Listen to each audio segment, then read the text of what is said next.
Okay, today we're going to be learning Parshat Kitisa. You could open up in your Chumashim to page 492. 492 is a few pages into the Parsha, and it's really focused on the Cheda Egel.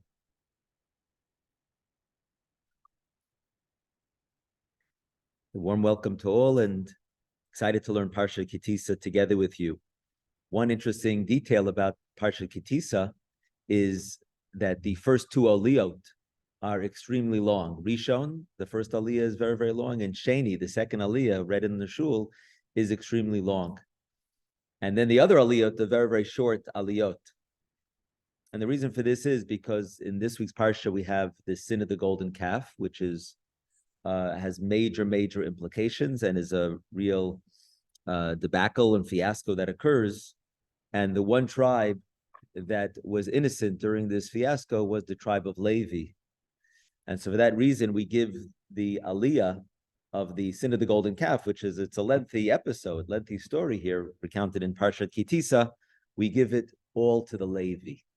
So that's why Rishon is long and Sheni is long, and Sheni is the whole story of the golden calf. We don't want to embarrass any other Jews for anyone else to get the aliyah, so we give the aliyah to the Levi. They're the ones who come out righteous, and they're the only tribe, right, that comes out completely righteous. Now, we're going to try to explore a little bit about what occurred, and also to see the actions and reactions of Aaron, and Hur, and Moshe. And so the Parsha tells us in the Sheni Aliyah, V'yitain El Moshe Kechalasola Daberito, Hashem gives the two tablets to Moshe Rabbeinu, Tuvim Be'espa Elokim, that were written with the finger of Hashem. Vayara and the nation sees Ki Boshesh Moshe Laredet Min Ahar, that Moshe was delaying coming down from the mount. Moshe was on Har Sinai for 40 days, 40 nights, and he's delaying, and perhaps Bnei Yisrael miscalculated the count of the 40 days. They thought this was the 40th day, he should be coming down, when really he was coming down the following day. But the nation didn't know that. Vayikala Amal Aaron, the nation gathers against Aaron. Vayomer Elav, and they say to him, Kum Aselanu Elohim Asher Yelchu Lefanein. Rise up and make for us gods.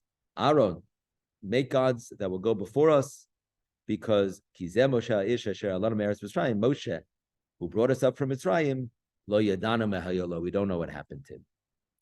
The first question that you ask is, what exactly happened here? Don't Bnei Yisrael know that Hashem took them out of Mitzrayim? And that while Moshe, of course, is a very, very important leader and prophet, and greatest prophet who ever lived, but still, even if Moshe is not there, Bnei Yisrael still have their status and they have their relationship with Hashem. So the question is, what exactly happened? And how could Bnei Yisrael go from the heights of revelation to sinning with making ultimately a golden calf? Vayomer Aleim Aaron, let's take a look at Aaron's response. He says, Parku nizmei hazav asher bi'aznei neshechem v'nechem v'menotechem v'viu elai. Aaron says to them, remove the rings of gold that are in the ears of your wives, children, and bring them to me. What was Aaron thinking? And why does Aaron, proceed to ask them for their jewelry? It says that the whole nation kind of, went ahead and gave it to Aaron, gave the jewelry to Aaron. At least Kol Ha'am did. And he takes it from their hands and he binds it in a cloth and he fashions it into a molten calf. And they scream out, they say, Eila Elohecha Yisrael, Asher Halucha Me'eretz Mitzrayim. So how could this happen? How do we understand Aaron's actions here? And let's think about also Hur and Moshe as well. Now the Ramban has a very, very important essay on this parsha, where he says that it's clear from the text of the Chumash that this was not bona fide idolatry. This was not just idol worship. That what happened over here was that Bnei Yisrael, they didn't want to replace Hashem, and they understood that Hashem took them out of Mitzrayim, but they wanted to replace Moshe Rabbeinu because Moshe wasn't coming down. And they were nervous and they were panicking. And what Bnei Yisrael, and their mistake here, So it wasn't Avodah Zarah, straight Avodah Zarah, but it kind of related to Avodah Zarah because they fashioned this golden calf. But it wasn't really outright Avodah Zarah, but really they felt they needed a conduit through which to connect to Hashem. This was a grave miscalculation because they should have understood that they can connect to Hashem directly. What was going on with Aaron? So a couple different things is happening. Here, Aaron was somebody we have to understand. He was an Ish Shalom. He was an Ohev Shalom V'Rodev Shalom. That's what we say in Pirkei Avot. That was the trait of Aaron. He was somebody who pursued peace. And he wanted people to be comfortable. He wanted to accommodate everyone and be inclusive of everyone always. I'm just talking generally now, and then we'll apply it to the story. And Aaron, the Medrash says that when Aaron passed away, the pasuk says that when Moshe died, it says Vayifku b'nei Yisrael shloshim yom, that b'nei Yisrael mourned for 30 days. When Aaron dies, it says Vayifku kol b'nei Yisrael shloshim yom, all of b'nei Yisrael mourned for 30 days. And the Medrash says that Aaron was more popular than Moshe, and it's not all about a popularity contest. This is not to say that Aaron was greater than Moshe, but that Aaron was more beloved. He was liked by everyone. The Yifku Kol B'nai Yisrael. And the reason is, says the Medrash, is because Aaron resolved disputes between the people. Aaron was always somebody who was pursuing shalom, peace and harmony among the people. And so Aaron was Ohev Shalom V'Rodev Shalom. And let's keep that in mind. Let's keep that in mind for a moment. And Rashi says that what led Aaron to do this, that really, of course, Aaron knew this was wrong, but this was a stalling tactic. And Aaron was hoping that by the time it would take for them to give the jewelry, so then a certain amount of hours would pass, maybe a day would pass, and then ultimately Moshe would come down. Why did Aaron choose to take this stalling tactic as opposed to saying, no, this is wrong, and we can't do this over my dead body? So the reason is, I think, twofold. Rashi says because he saw what happened to Hur. He didn't want to be a dead body. That's right. And Rashi says that what happened, that Hur was another leader of the Jewish people, and Hur took a strong stand and said, no, we cannot do this, and this is a mistake. It's either idolatry or it's a grave mistake of thinking that, number one, that Moshe is not coming back. We should wait for Moshe. And even if, God forbid, we don't have Moshe, right? We don't need a conduit. We don't need a physical representation or a calf or anything like that with which to connect to Hashem. So Hur said, we can't do this. And members of Israel, especially the leaders of these rabble rousers, they killed Hur. When Aaron saw what happened to Hur, he said, okay, so what approach should I take? Should I take the strong approach? Should I take, more of a conciliatory approach?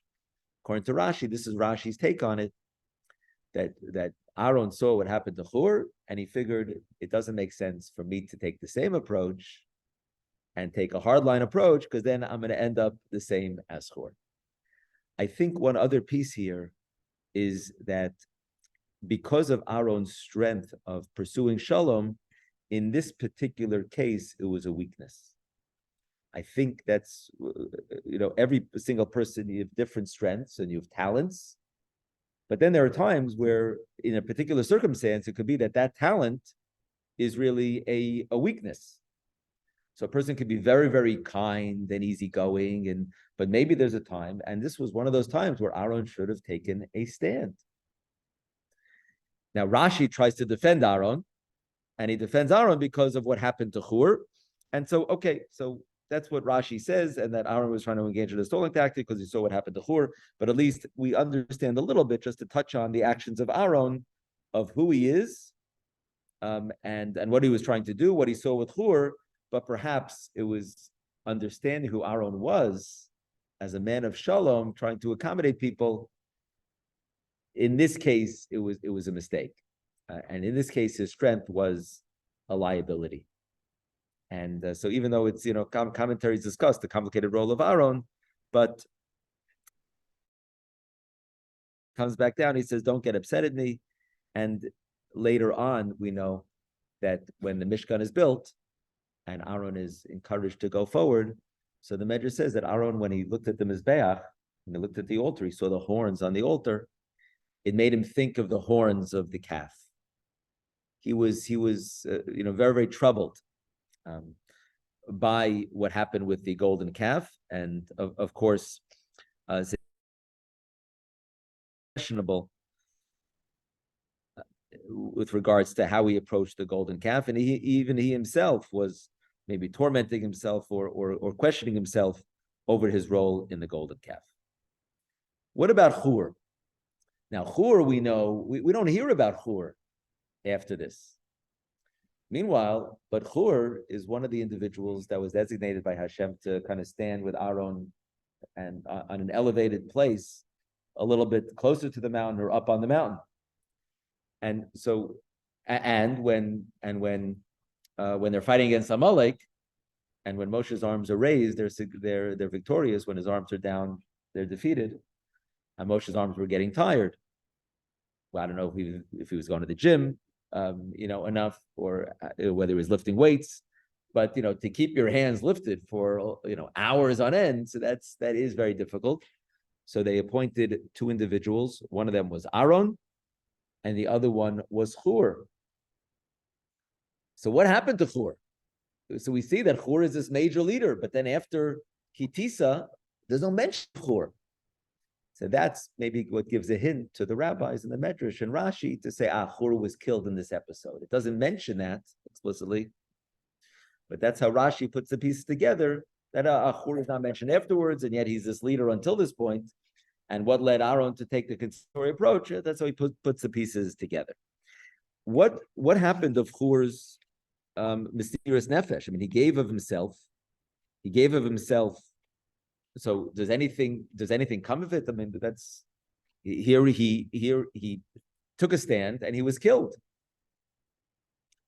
And it's a very, very sad thing that happened to Chur, but perhaps we could understand it because there's a relationship between the golden calf and the Mishkan.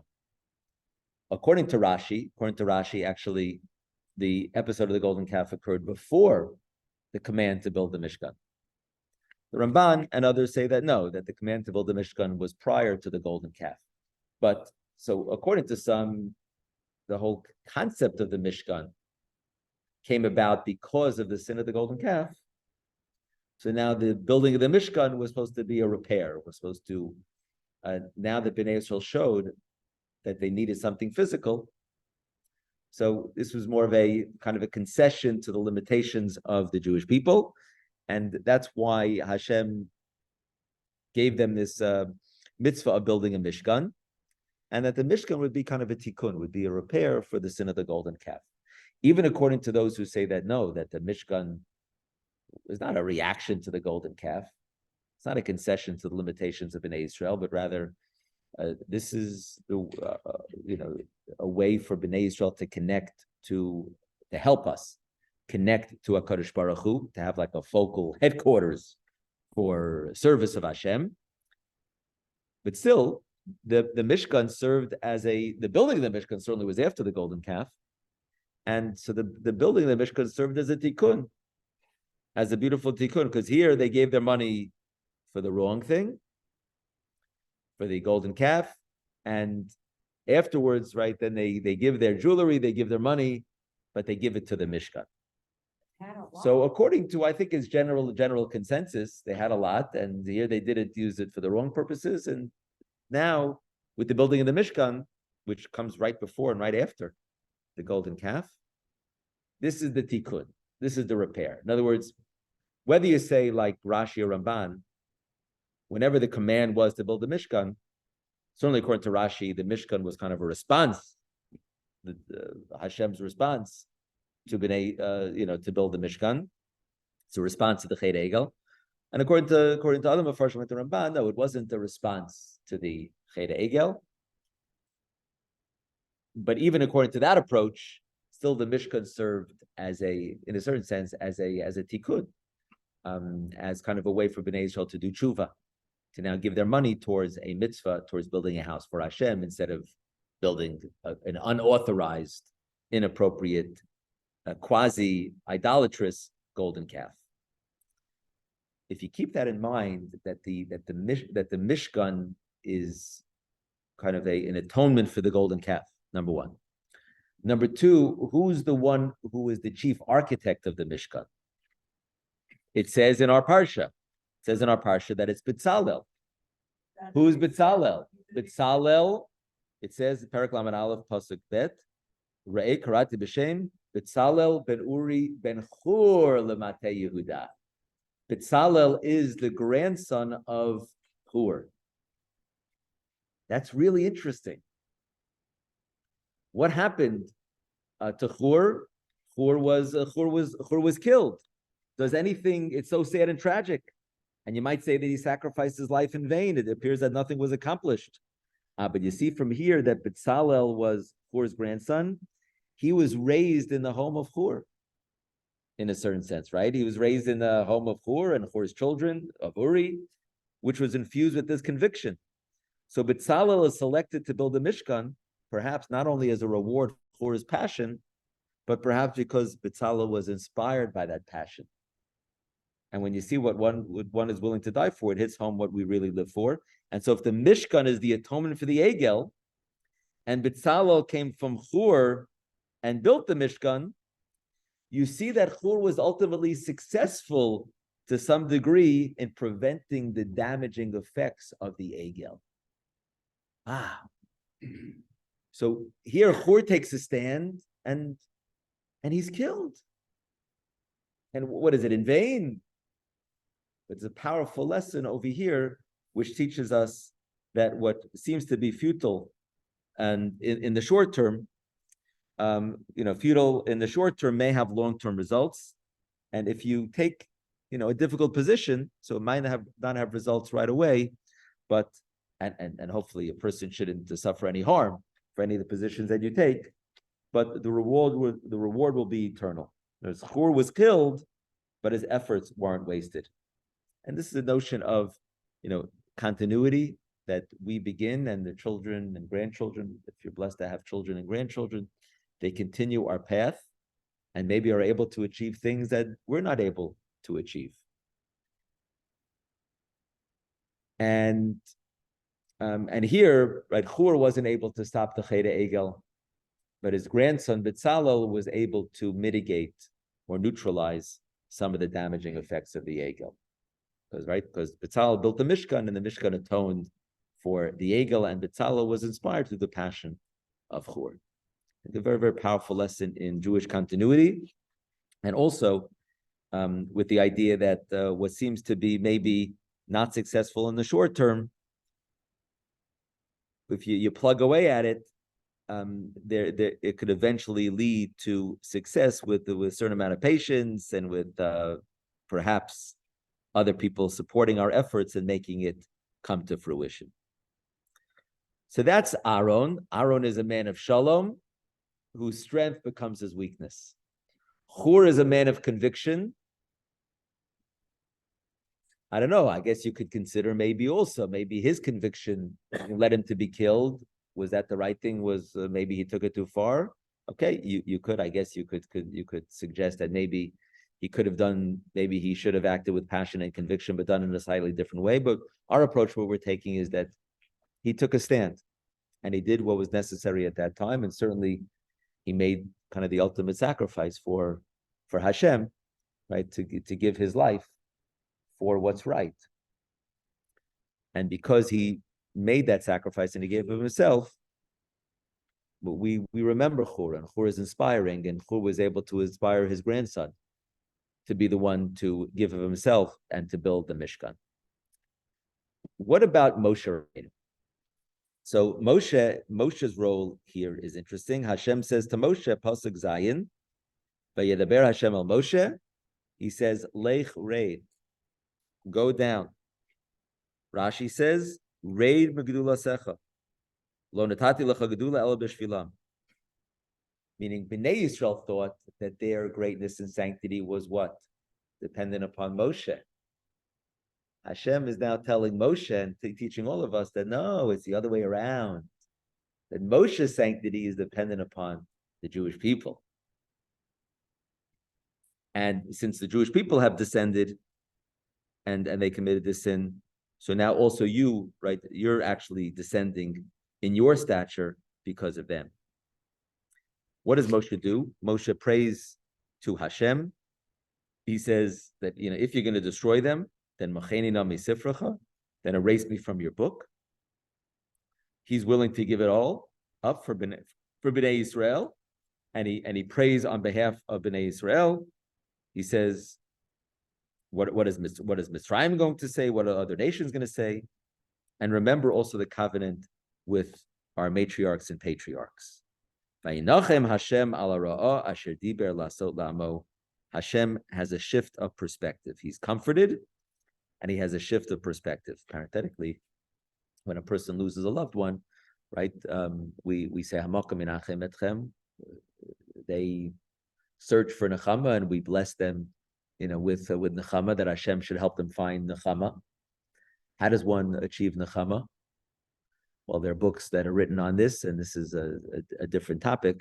But you see from this pasuk, and also from the very first place that nechama appears, it says Vayinachem Hashem al asher asa es Adam, big end of Parshat Breshit. But here it says Vayinachem Hashem, that nechama is a shift of perspective. Hashem has a change of plan. He wanted to destroy Bnei Israel, left open the chance for Moshe to daven. Moshe seized the opportunity, prayed to save Bnei Israel, and indeed, Hashem relented. Hashem had a shift of perspective and saved and did not completely destroy Bnei Israel. So you see that the source of nechama for losing a loved one is a shift of perspective. This is parenthetical, which is that's easier said than done. But when suffering a loss, and I guess disappointments and challenges as well, but certainly suffering a loss, so of course we mourn the loss of that person, and that's very, very sad, and it's painful. But the shift of perspective is to realize how fortunate I am to have had that relationship, and the blessing of all the memories and experiences, and the nature of that connection, and that the relationship doesn't end. So that's the nechama, is maybe the shift in perspective, not just focusing on the loss, but focusing on the blessing, on the gratitude for what you had and have from that relationship. Moshe then turns and he comes down the mountain, has the tablets in his hands, and what does he do? Well, there's an interesting, fascinating conversation with Yehoshua, and it says, "Vayaret ha'egel mecholot." He sees the calf and the dancing. Vayicharaf Moshe. Moshe gets angry. Vayashlech miyadav et haluchot vayishaber otam tachat ahar. And he now. So this is a moment of truth. And what should Moshe do? Right? And does he hold on to the luchot to try to teach them and coax them and uplift them, or right? Does he say, no, I need to kind of drop the bomb, so to speak? I need to take the nuclear option and to drop the luchot and to break the luchot. And there was no clear precedent as to what to do. And Moshe Rabbeinu, it says, "Vayicharaf Moshe v'yashlech miyadav et haluchot." He throws down the luchot. These luchot had tremendous sanctity. The Meshech Chochmah answers that once Bnei Israel sinned, they lost their kedusha. We're the ones that infuse kedusha into objects and into buildings, and yes, and Eretz Yisrael has kedusha, Yerushalayim has kedusha. The luchot had tremendous kedusha, but the level of kedusha is really a function of our behavior. We're the ones who give kedusha to things, says the Meshech Chochmah, and once Bnei Israel sinned. That's why it says that. That if the Kohen Gadol would go into the Holy of Holies in a mistaken fashion, or not do the service correctly, he could die. But when the Romans destroyed the Beis Hamikdash, and it says that Titus went into the Holy of Holies, and he was able to get out unscathed. Why? It says the Meshech Chochmah, because once Bnei Israel sinned, and the Beis Hamikdash was destroyed, So it didn't have the same level of Kedusha. The Meshech Chochmah says similarly, and it's a very powerful concept in terms of Kedusha. What's the source of Kedusha? Yes, of course, Shabbos is a day of Kedusha, and Yerushalayim is a city of Kedusha. And certain things and places and times have holiness, have extra holiness. But the level of holiness is really a function of how we treat it and how we interact with it and how we imbue it with holiness. And so here, once Bnei Israel sinned, they were no longer deserving of the tablets, so the tablets lost their kedusha. The other possibility is the other suggestion in the Medrash is that the luchot kind of represented like the marriage contract between Hashem and Bnei Israel, and that really Moshe this was a maneuver to try to save the Jews by ripping up the contract, so to speak. If you could rip it up quickly, right? So then maybe Bnei Israel are not guilty in the same fashion. So that's kind of the way. So whether to save the people with this controversial legal maneuver or because they weren't deserving, Moshe at that moment breaks the tablets. Hashem didn't tell him to do it. Hashem didn't tell him not to do it. Does Hashem approve? And according to the Medrash, Moshe was questioning, did he do the right thing by breaking the tablets?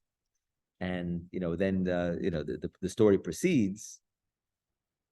But a little bit later, it says, after the groups that are deserving of the punishment are punished, and the tribe of Levi gets involved, then it says, Vayomer Hashem al Moshe in Chamishi, Psalacha shnei luchot avadim karishonim, carve out new tablets to replace the first ones, Asher Shibarta, which you broke. So either Hashem is saying kind of, you broke them, now replace them. You broke it, you bought it. But the rabbis learned from here that this is one of the three things that Moshe did that Hashem approved of.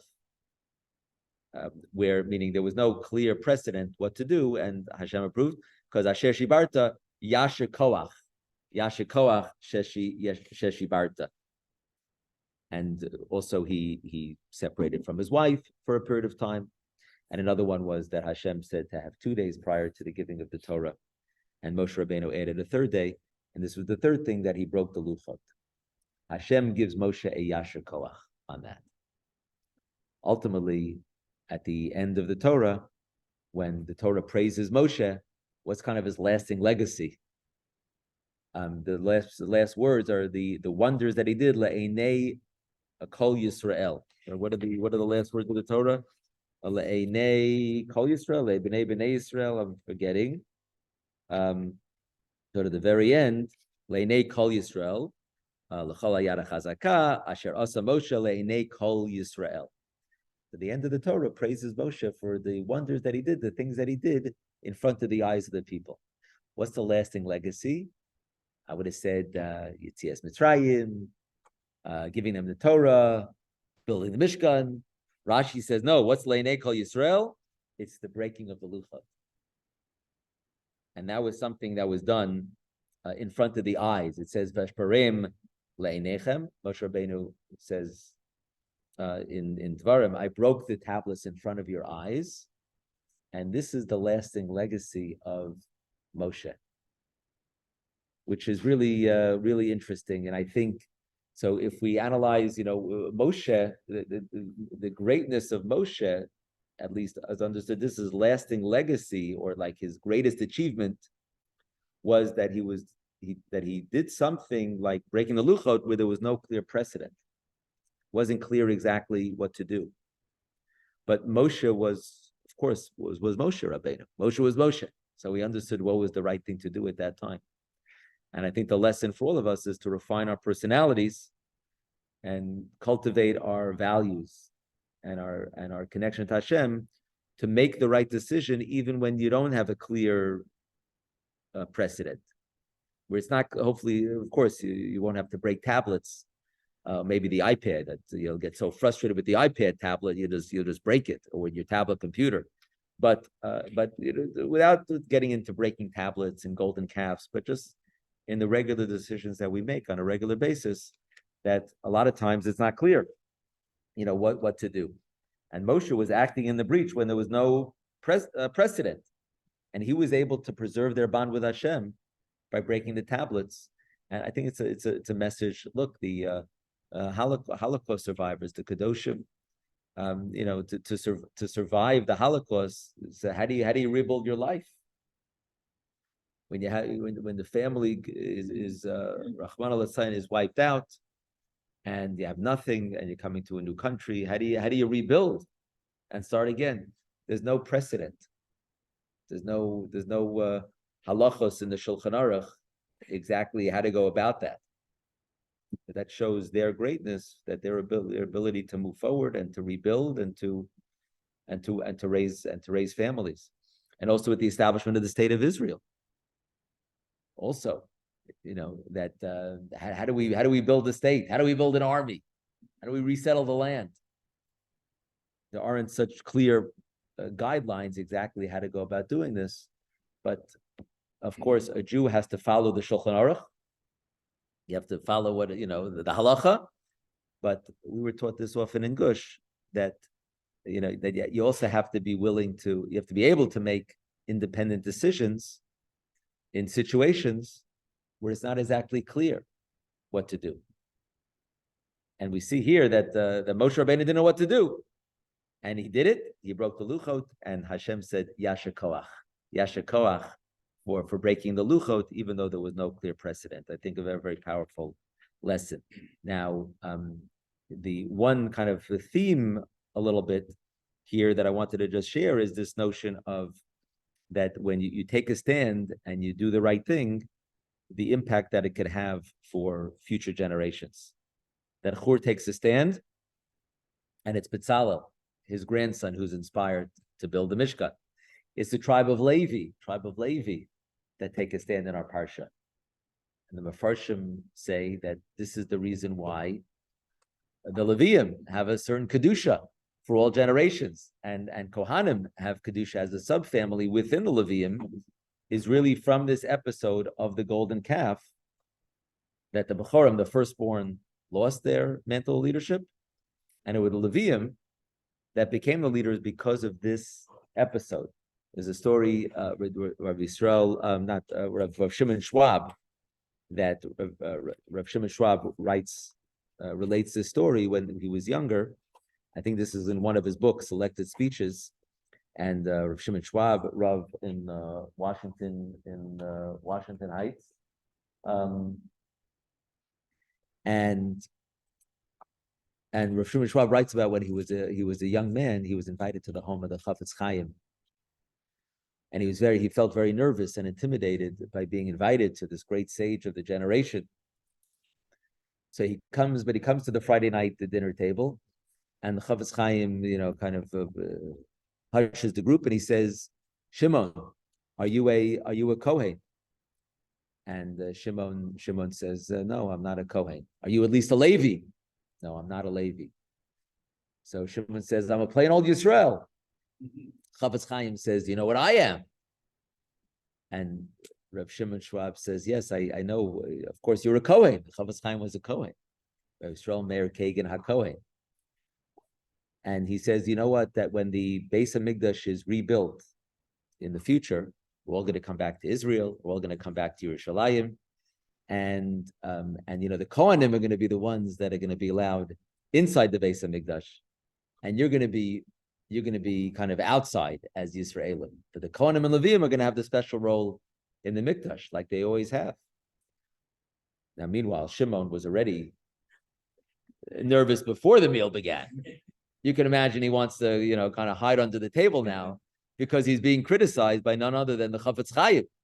We know the Chafetz Chaim wrote a book about proper speech and the laws of prohibition of Lashon Hara, and he's very, very careful with the way he spoke it. Here he's kind of like criticizing Shimon Schwab at the table.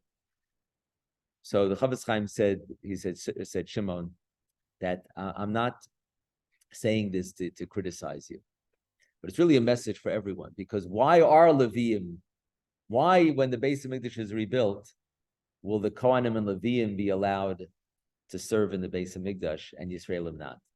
Why is it that the Kohen gets the first Aliyah and Kohanim have a special status and Kohanim give a special bracha? It all goes back to the episode of the golden calf. That when Moshe, a Levi, was willing to take a stand, and the tribe of Levi were willing to take a stand, and when Moshe said, "Mi laHashem melai," who's on Hashem's side? Whoever's on Hashem's side, come forward. And the only tribe that had the strength of conviction at that time to go against the grain and go against the pressure, the peer pressure, were the Leviim. And because they took that stand, the Chavetz Chaim said to Shimon Schwab, because they took that stand, that's why for hundreds of years, for thousands of years, the tribe of Levi, the descendants of Levi, and the Kohanim that come from, there's kind of a subfamily of the Leviim, that's why they have a special Kedusha because of that episode. And so the Chavetz Chaim said to Shimon Schwab, Rav Schwab, as a young man, he said, there's going to be times in your life that there's going to be a voice in your head that says, Mi laHashem elai. Mi laHashem elai. Whoever is on Hashem's side, take action and follow that voice. Follow that voice. It's a message for Kohanim, Leviim, and Yisraelim, and that's one of the lasting messages of the Parsha. Get a couple thoughts and comments, questions. Yeah, Nechama. Ooh, nice. What about Shifra and Pua?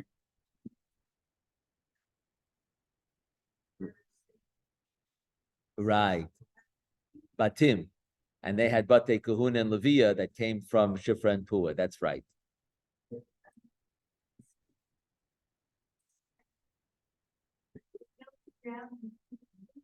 Yeah, it says that the Moshe Rabbeinu ground it up.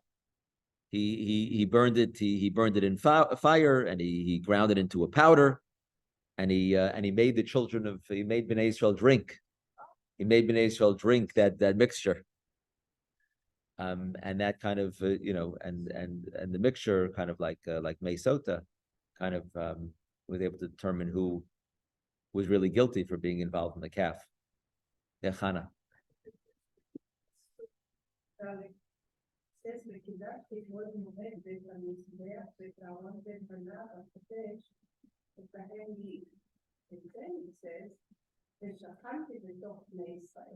Mm-hmm. So I don't quite understand. He's giving the Kohanim, the special covenant to our own special kind of honor. He puts himself right in. Is there any message here? Anything that we can learn from? When is that? Where is that?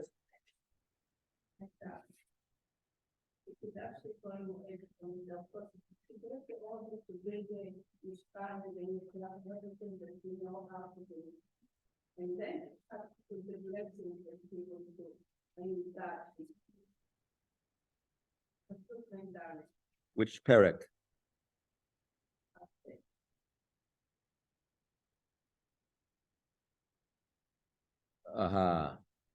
It says V'kidash yedol moed v'et mizbeach v'et Aaron v'et banav v'kadesh l'chayin li v'shachanti b'toch b'nei Yisrael.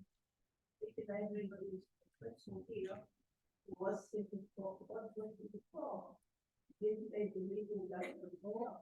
Why is this special here like a period after, like something that is? Because so it's saying that that's when you if you sanctify the Ol Moed. So Hashem is saying that b'shachanti b'toch. So I don't understand your question. I don't understand.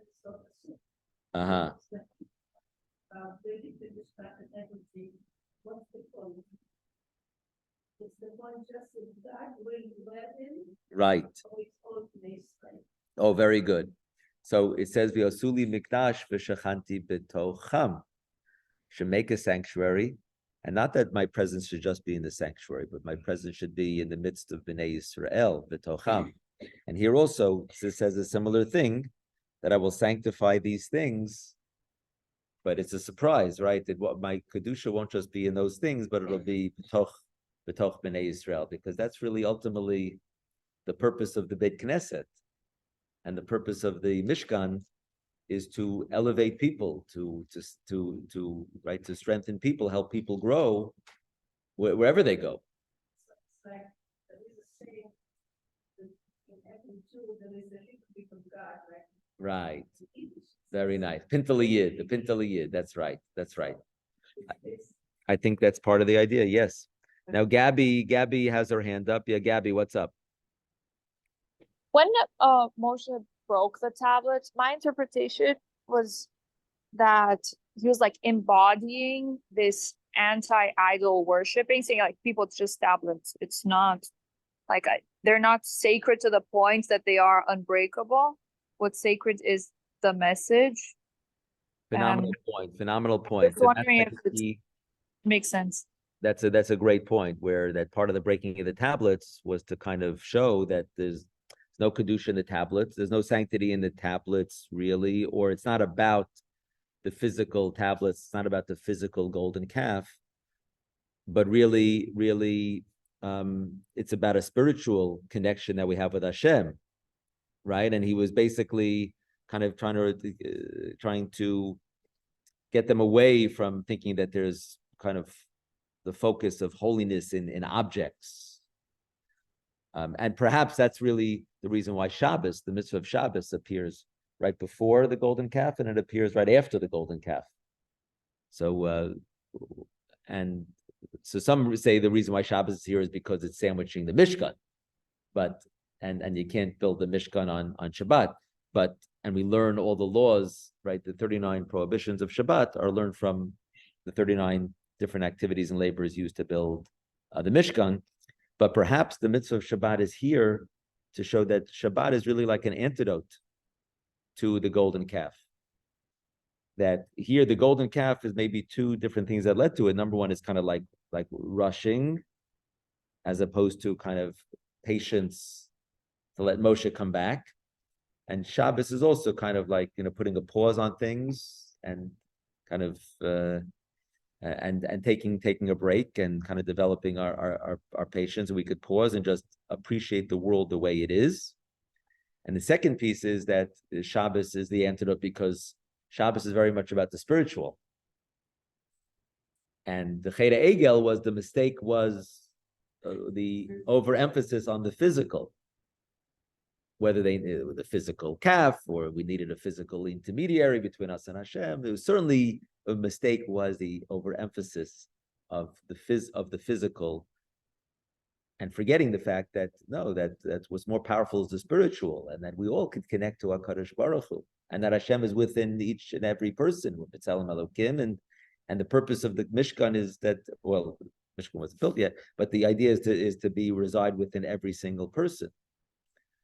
And so that's perhaps the Shabbat reminds us, right, where we turn off the phones and we turn off the those and we're not working in building, but connecting to others, connecting to Torah, and of course connecting to Hashem. We'll go this way. Yeah. You have said several times throughout the Shir that once Israel sinned, there was no kedusha in the whatever. Right. Back to what you said about the loophole, about the Mikdash. So he says, right. Betocham. Betocham. As long as I'm betocham. Betocham. That's right. Betocham. Once I'm out, it's not. That's right. Betocham. That's exactly right. Was trying to replace Moshe because they didn't believe he's still alive. Wasn't it more logical to try to replace him with another human? Great point. Great question. Why not replace him with another human being? I guess that's a great question. I want to think about that, but perhaps they couldn't conceive of anyone who was even close to the level of Moshe. Why not Aaron? Yeah, good question. But Aaron is a different job. He was the Kohen. Right. Just ask him to be that intermediary between them and Hashem. It's a good question. Let me think about that. Maybe by Shabbos I'll have an answer for you. Anyway, so that's the Parsha. You know, it's very, it's a provocative Parsha, and a lot going on. And I think we could kind of learn from the different, how Aaron responds and how Hur responds and how Moshe responds. There are lessons from each. And I think the idea is one idea that I wanted to develop is in terms of that Kedusha is not found in objects, but is found through our spirituality. And we're the ones that give Kedusha to things and to our lives. And the second idea that I wanted to highlight was this notion of impact and implications for future generations. That when you stand up and you do the right thing, even when difficult, and you give of yourself to do what's difficult, to follow that voice of Mila Shem Elai. So that's really what makes it Kiddush Hashem. I think that's what earns the respect of other people, Jews and non-Jews as well. When you stand up for what you believe in, what's important, what's right, and and hopefully you shouldn't be damaged or harmed in that process, like Hur was. But you see that ultimately it was that Hur was rewarded in the end. And that Moshe's actions are remembered in terms of breaking the luchot and the strong stand he took, and the Levium as well, right? That that the Kohen and Levi status is because of the Levi, and he gets that second Aliyah because he was willing to take that stand and follow that call of Mila Shem Elai. Thank you so much, and Yasher Koach, Yasher Koach, Shavua Tov. Thank you, Leona.